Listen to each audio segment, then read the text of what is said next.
Baik, terima kasih Anda masih bersama kami dalam program Talk Show Pemirsa TV. Dan untuk segmen kedua ini saya mengundang Anda untuk berinteraktif. Silakan langsung di line telepon yang tertera di layar kaca Anda. Ya, topik kita mengenai pelestarian umat beragama di Aceh. Nah, sejauh ini yang kita rasakan, kita bisa hidup berdampingan dengan rasa aman, nyaman, ya, dengan umat beragama lainnya. Terutama kita juga yang sebagai umat Muslim, ya, sebagai mayoritas juga sangat menghormati agama mereka. Nah, saya kembali ke dua narasumber kita, masih bersama Pak Hamid dan juga masih bersama Pak Zulfahmi di sini. Nah, tadi memang menarik sekali bahwa ini harus kita lestarikan, ini harus kita jaga selalu sampai anak cucu kita, sampai generasi berikutnya. Nah, tadi ada 10 poin yang dirumuskan oleh Forkopimda sendiri terkait dengan bagaimana peraturan di bulan suci Ramadan ini, dan ini juga menjadi kekhususan sebagai kita di Provinsi Aceh sendiri. Nah, dan jika kita juga melihat kembali bahwa mau tidak dapat dipungkiri juga bahwa isu-isu yang berkembang di masyarakat, isu yang berkembang mungkin juga di luar Provinsi Aceh sendiri, itu terkait bagaimana mungkin diskriminasi antar umat beragama yang pernah terjadi juga ini Pak beberapa waktu lalu di Aceh Singkil ini Pak ya. Nah, mungkin menurut pandangan Pak Hamid itu seperti apa Pak? Nah, begini, kami ingin sampaikan kepada seluruh pemirsa TV Aceh bahwa sesungguhnya semestinya tidak perlu terjadi adanya konflik. Tidak perlu adanya konflik. Karena mengapa? Tadi sudah saya sampaikan bahwa Aceh berbeza dengan provinsi yang lain. Aceh menerapkan pelaksanaan syariat Islam. Oleh karena itu masyarakat Aceh seluruhnya melalui undang-undang dan melalui kanun itu akan mengikuti pelaksanaan syariat Islam secara kafah di Aceh. Sungguh pun demikian, Islam itu sebagaimana disampaikan oleh Pak Zulfahmi tadi adalah agama yang rahmatan lil alamin. Artinya apa?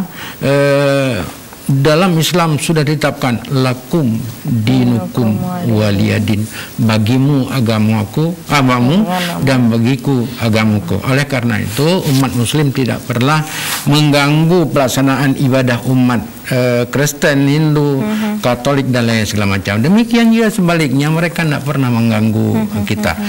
Kalaupun ada semacam riak-riak di Kabupaten Aceh Singkil, itu akibat adanya tidak taat pada aturan yang ada. Baik. Pemerintah Aceh sudah mengeluarkan aturan tentang kanun tentang kerukunan umat agama dan pendirian rumah ibadah. Di sana sudah ditetapkan bagaimana syarat-syarat dan ketentuan-ketentuan pembangunan rumah ibadah, baik itu untuk Muslim maupun non-Muslim. Oleh karena itu, berawal daripada adanya pendirian rumah ibadah yang secara ilegal belum mendapat izin, inilah yang menjadi riak-riak kecil. Oleh karena itu, pemerintah Kabupaten Aceh Singkil coba menyelesaikan, dan terakhir di 2020 dan di 2021 Pak Gubernur sudah membentuk semacam tim penyelesaian kisruh pendirian rumah ibadah di Kabupaten Aceh Singkil, dan hasilnya bahwa tim yang dibentuk ini sudah turun ke lapangan,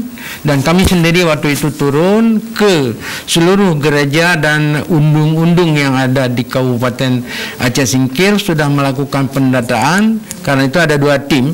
Tim yang pertama adalah tim lapangan, tim yang kedua adalah tim kajian. Tim kajian pun sudah menyelesaikan tugasnya berdasarkan hasil data di lapangan, termasuk kami salah seorang daripada tim kajian, sudah membuat kajian-kajian dan sudah menyampaikan kepada Pak Gubernur melalui Kepala Kesbangpol dan tembusan juga ke Kanwil Kemenak, supaya bisa menjadi pedoman dan bahan pengambilan kebijakan lebih lanjut oleh Pak Gubernur. Sampai dengan saat ini FKUB Aceh sudah pernah duduk langsung dengan umat Kristen, Katolik, kemudian Buddha Itu sudah pernah. Juga dengan tokoh-tokoh Muslim sendiri, ya, tokoh agama Muslim yang ada di Kabupaten Aceh Singkil, itu sudah pernah kita duduk dan sepakati beberapa poin yang nanti akan menjadi kebijakan yang akan diambil oleh Pak Gubernur. Demikian. Dan permasalahannya selesai nih Pak ya? Begini. Bila ditanya apakah permasalahan ini selesai, kami ingin menjawab bahwa ini adalah masih kewenangan daripada pemerintah Aceh dan pemerintah kabupaten kota. Tugas kami, tugas FKUB adalah menyampaikan saran-saran pendapat. Oleh karena itu, saat ini yang terakhir adalah umat Kristiani yang ada di Kabupaten Aceh Singkil meminta untuk penambahan pembangunan rumah ibadah di sana, dan sampai ini masih dipelajari oleh pemerintah Kabupaten Aceh Singkil. Karena kewenangannya bukan di pemerintah Aceh, kewenangannya ada di pemerintah kabupaten kota. Oleh karena itu sedang dipelajari, sedang dikaji dengan sebaik-baiknya. Apabila memang nanti ini berlanjut, insyaallah kami Kang Wil kemudian Kesbangpol bersama FKUB akan coba bicara ulang dengan pemerintah Kabupaten Aceh Singkil terhadap hal-hal apa saja yang harus kita lakukan ke depan. Demikian.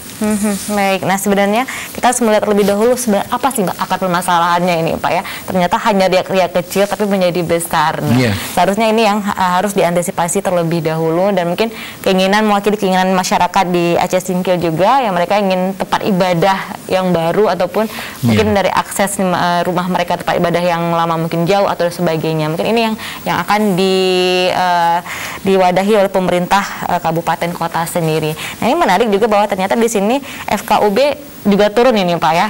Turun. Nah, sebenarnya kalau kita ingin melihat lagi, sebenarnya apa ini Pak yang menjadi fungsi-fungsi dari FKUB ini sebenarnya? Nah, kami ingin sampaikan bahwa ada paling tidak ada 4 fungsi dari KUB ini, Forum Kerukunan Antar Umat Beragama. Yang pertama adalah menerima masukan dari masyarakat, terutama umat beragama terhadap hal-hal yang terjadi. Salah satunya misalnya baik itu antar umat di kalangan umat beragama sendiri maupun antar umat beragama. Kemudian masyarakat itu menyampaikan masalahnya melalui FKUB, kemudian FKUB melakukan kajian dan mencari solusi-solusi penyelesaiannya. Yang kedua adalah memberi catatan-catatan, masukan-masukan kepada gubernur dan kepada Bupati Wali Kota untuk bahan pengambilan kebijakan lebih lanjut terhadap adanya katakanlah kisruh yang terjadi antar umat beragama. Terakhir adalah melakukan sosialisasi terhadap peraturan perundang-undangan yang ada di bidang agama ini. Seperti itu. Baik, jadi itu 4 fungsi dari FKUB ini sendiri, dan memang sejauh ini juga sangat maksimal ya bagaimana kita tetap menjaga keutuhan kerukunan umat beragama di Provinsi Aceh sendiri. Nah, saya coba kembali beralih ke Pak Zulfahmi. Pak Zulfahmi, ini melihat bahwa koordinasi yang dilakukan mungkin nih Pak dari berbagai pihak tadi ya, mungkin dari Kanwil Kemenang Aceh sendiri, kemudian FKUB sendiri, Forkopimda yang lainnya, itu seperti apa Pak agar tetap menjaganya kerukunan ini? Ya, seperti kami sampaikan tadi, pemirsa Aceh TV yang kami hormati, kita tetap berkoordinasi secara intens ke pemerintah daerah, khususnya Aceh, kemudian kabupaten kota, dan juga lembaga-lembaga masyarakat yang mendukung kerukunan ini. Salah satunya ada yang jadi mitra kami selama ini adalah FKUB. Nah, kami mengadakan seperti kemarin di bulan 3 kami mengadakan FGiding. Itu menyaring informasi dari seluruh teman-teman yang ada di kabupaten kota, kemudian kita tampung, kita pelajari, kemudian kita berikan telaah kepada pimpinan ataupun pengambil kebijakan untuk mengambil langkah-langkah preventif terhadap perkembangan yang akan mungkin terjadi, termasuk menjelang 2024 ataupun Ramadan ini ataupun kegiatan-kegiatan keagamaan besar lainnya. Jadi kita tetap melakukan itu, dan kemudian kita juga ada melakukan rapat koordinasi dengan FKUB, kemudian melibatkan Kesbangpol dengan Pemda juga, dan di tingkat nasional juga kita selaku pemegang mandat untuk melayani keagamaan juga kita pernah mengadakan ataupun setiap tahunnya rutin mengadakan penyaringan isu-isu secara nasional tentang apa yang mungkin terjadi di daerah A, tetapi mungkin di daerah ini belum terjadi, yaitu kita antisipasi. Dan itu kita selalu berkoordinasi dengan Kesbangpol yang pada khususnya. Nah, salah satu bentuk yang kita lakukan adalah kita memberikan penyuluhan. Kita ada penyuluh Islam, kemudian ada penyuluh Kristen, Hindu, Buddha, dan itu kebijakan-kebijakan yang sifatnya sentral. Walaupun kita Aceh khususnya ada kanun tentang syariat Islam, tapi kita juga tidak bisa terlepas dari Negara Kesatuan Republik Indonesia. Walau bagaimanapun kita tetap NKRI, dan kita menghargai umat beragama yang ada di Aceh ini sama seperti kebijakan dari pusat untuk keseluruhannya. Untuk itu kita memberikan penyuluhan. Apa kebijakan di pusat kita bawa kemari, kemudian kita duduk dengan Pemda ataupun pemerintah provinsi maupun kabupaten kota, bagaimana solusi yang kondisional di Aceh. Karena memang kita Aceh ini punya kultur yang sangat kuat tentang keagamaan, khususnya agama Islam. Nah, tentunya berbeda dengan tempat-tempat atau provinsi yang lainnya.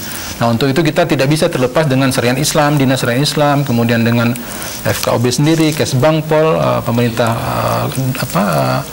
Biro Isra ya, Biro Isra di kantor gubernur juga gitu, kita tetap menjalin kerjasama. Di samping kita juga menjaring informasi dari penyuluh kita yang langsung turun ke lapangan. Mereka berjumpa dan bertemu langsung face to face dengan tokoh-tokoh masyarakat, baik itu Kristen, Katolik, Hindu, Buddha, bahkan Islam. Nah, itu sangat membantu kita untuk mengantisipasi dan menjaga keberagaman agama di Aceh ini. Karena dengan adanya penyuluh baik yang PNS maupun yang kontrak ataupun honor, itu juga bisa memperkuat dan menyampaikan informasi-informasi tentang keberagaman agama di Aceh khususnya. Nah, Pak Zul, ini juga kita lihat bahwa di daerah perbatasan juga rawan ini Pak ya terjadinya konflik keagamaan seperti ini juga mungkin, tapi ada nggak langkah khusus yang dilakukan dari Kanwil Kemenak Aceh sendiri untuk mengantisipasi hal tersebut? Ya, sebagaimana kita ketahui itu seperti daerah Singkil, kemudian Sebul Salam sendiri, Aceh Tenggara, Taming, dan sebagian itu ada mungkin Singkil bagian kepulauan ya, kepulauannya. Seperti kami katakan tadi, kita menyampaikan informasi tentang keragaman ini kita melalui program moderasi beragama. Memang terkadang pemahaman masyarakat terhadap teritorial perbatasan ini sedikit punya singgungan kecil lah.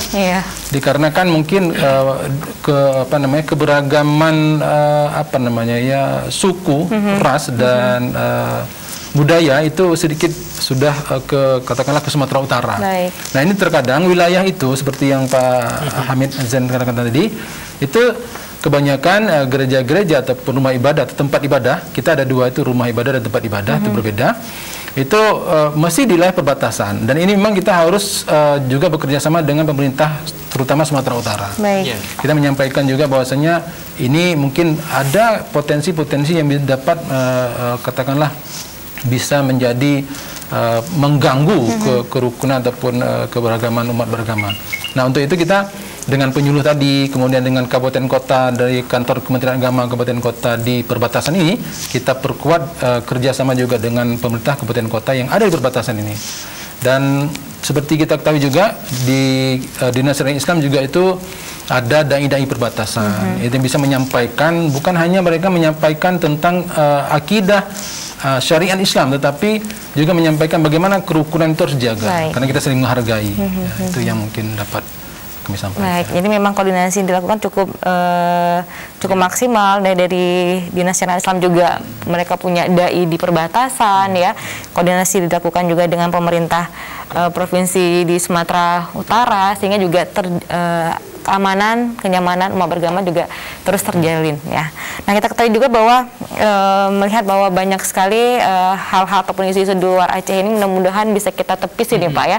Tapi kita di Aceh ini untuk menepisnya bagaimana nih Pak, isu-isu negatif seperti ini, seperti apa menurut Pak Hamid? Baik, saya harus pegang ini sebenarnya. Iya, silakan Bapak. Kenapa? Tidak apa-apa. Begini, tadi Leni sampaikan bagaimana menyangkut dengan hak-hak daripada teman-teman kita yang non-muslim. Itu tetap diberikan porsi oleh pemerintah Aceh dan pemerintah Kabupaten Kota. Nah, di Aceh sudah ada Kanun nomor 8 tahun 2014 tentang pokok-pokok syariat Islam. Saya ingin coba supaya nanti tidak gagal paham. Saya coba lihat dan baca beberapa pasal, di antaranya syariat Islam dilaksanakan secara terpadu dan terkoordinasi di setiap tingkatan pemerintah di Aceh. Keterpaduan dan koordinasi itu dilaksanakan berdasarkan siasah syariah dengan mengedepankan ini catatan saya, dengan mengedepankan kemaslahatan dan kerukunan serta menghindari kemudaratan. Itu dalam kanun diatur. Artinya porsi kepada non muslim juga tetap diberikan. Yang kedua, pemerintah Aceh dan pemerintah Kabupaten Kota itu menjamin kebebasan, membina kerukunan, menghormati nilai-nilai agama yang dianut oleh umat beragama dan melindungi sesama umat beragama untuk menjalankan hidup keseharian dan ibadah sesuai dengan agama yang dianutnya. Artinya Undang-Undang 11 2006, kemudian Kanun nomor 8 2014 memberikan porsi kepada teman-teman yang non muslim. Bila ada anggapan bahwa ada diskriminasi, tidak. Diskriminasi itu manakala dilarang tidak boleh. Itu yang namanya diskriminasi. Tetapi kepada teman-teman yang non-muslim itu rumah ibadahnya silakan sesuai dengan aturan dan tata cara syarat pendirian rumah ibadah. Sepanjang itu dipenuhi, insya Allah pemerintah Aceh dan pemerintah kabupaten kota itu akan memfasilitasi. Demikian. Jadi fasilitas untuk rumah ibadah mereka juga dipenuhi hak-hak mereka ini Pak ya, tidak hanya untuk umat Muslim tapi juga mereka diberikan tempat ibadahnya, diberikan kenyamanan juga. Jadi sesuai dengan kebutuhan seperti apa keagamaan mereka. Jadi tidak ada perbedaan perlakuan sebenarnya di pemerintah ini sendiri Pak ya. Nah, jika dari Kadwil Keberhasilan seperti apa ini Pak melihat bahwa hak-hak untuk kaum minoritas ini Pak itu? Mungkin kita tidak sebut kaum minoritas tapi saudara-saudara kita yang hidup di tengah-tengah mayoritas umat Islam. Kalau kita seperti saya kami sampaikan tadi, mungkin perlu juga kami jelaskan pemirsa CTV yang dirahmati Allah. Jadi itu ada dua kategori tempat ibadah. Jadi pertama tempat ibadah, kemudian rumah ibadah. Nah ini kan sebenarnya pemahaman masyarakat apa bedanya rumah ibadah dengan tempat ibadah. Kalau tempat ibadah itu belum memenuhi syarat-syarat seperti yang disampaikan tadi, yang amanat dari kanun dan undang-undang 9 PM atau peraturan menteri bersama 9 dan 8 tentang kanun kita. Kalau tempat ibadah itu mereka terdaftar ataupun menyatakan bahwa kami beribadah di sini. Seperti tadi sebutan kalau disingkil secara kultur di situ undung-undung lah. Seperti itu terdaftar. Terdaftar nanti mereka menyampaikan bahwa kami beribadah di sini, mohon izin dalam artian untuk tempat ibadah. Dan itu belum bisa membubuhkan pamflet ataupun nama tempat rumah ibadahnya. Tapi pelaksanaannya boleh Pak? Tetap. Ya, dan itu dijamin oleh undang-undang dan itu dijamin juga oleh keamanan dalam hal ini kepolisian Republik Indonesia. Kemudian rumah ibadah. Rumah ibadah itu sudah resmi, terpenuhi segala unsurnya. Salah satunya ada rekomendasi, kemudian persetujuan dari lingkungan setempat. Ada izin juga. Ada izinnya juga, ada IMB-nya dan sebagainya. Kemudian dapat rekomendasi dari Kemenak dan dari Pemda ataupun dari dinas terkait. Nah itu rumah ibadah. Kalau kita menganalogikan yang sederhana adalah di Islam ataupun di kita Muslim itu kalau tempat ibadah itu seperti menasah atau balai-balai but. Tempat-tempat kecil yang tepat kita ketahui bersama di seluruh kampung itu sampai banyak lah, sampai 5 atau lebih. Tetapi kalau rumah ibadah itu masjid. Nah, masjid ini resmi. Jadi ada, kalau kita di Islam ada sholat Jumatnya, kemudian ada kegiatan-kegiatan keagamaan Islam yang lainnya. Tetapi kalau yang tempat ibadah seperti tadi menasah, balai-balai but itu yang seperti kearifan lokal di Singkil, Aceh Singkil itu adalah undung-undung. Nah itu kita pantau melalui penyuluh tadi. Ada penyuluh kita, ada petugas Kemenak kita, kabupaten kota itu melihat perkembangan itu. Karena penyuluh ini setiap harinya mereka tidak punya kantor atau tidak berkantor di kantor yang katakanlah di Kemenak, bukan. Mereka langsung turun ke lapangan. Kantor mereka di masyarakat. Di masyarakat. Nah, mereka menyaring dan menerima informasi, kemudian masukkan ke masyarakat bahwasanya ada indikasi A, B dan seterusnya. Jadi itu kita bisa detect ataupun kita bisa mengawasi dan memberi informasi kepada Forkopimda ataupun pemerintah kabupaten kota yang ada melalui kerjasama dengan FKOB dan yang lain-lainnya. Nah, jadi itu yang perlu kami sampaikan. Jadi bukan kita tidak memberikan ruang ataupun fasilitas atau memberikan izin kepada saudara-saudara kita yang selain Islam, tetapi kita berikan, tetapi mereka harus paham apa yang rumah ibadah, apa yang tempat ibadah. Ketika nanti mereka paham dan kita juga memahami pada mereka dan kita juga bisa memberikan informasi yang baik, nah itu bisa jalan dengan sesuai dengan koridor aturan yang berlaku. Nah, memang ini perlu pemahaman. Seperti tadi FKOB ini memang dikatakan sudah lama, seakan-akan baru, dikatakan baru, padahal sudah lama. Karena forum kerukunan umat beragama. Ketika kita di masyarakat menyampaikan apa itu FKOB, apa itu tugas-tugasnya seperti disampaikan oleh Yah Hamid tadi, 4 tugasnya tadi, kita harus menjelaskan satu persatu.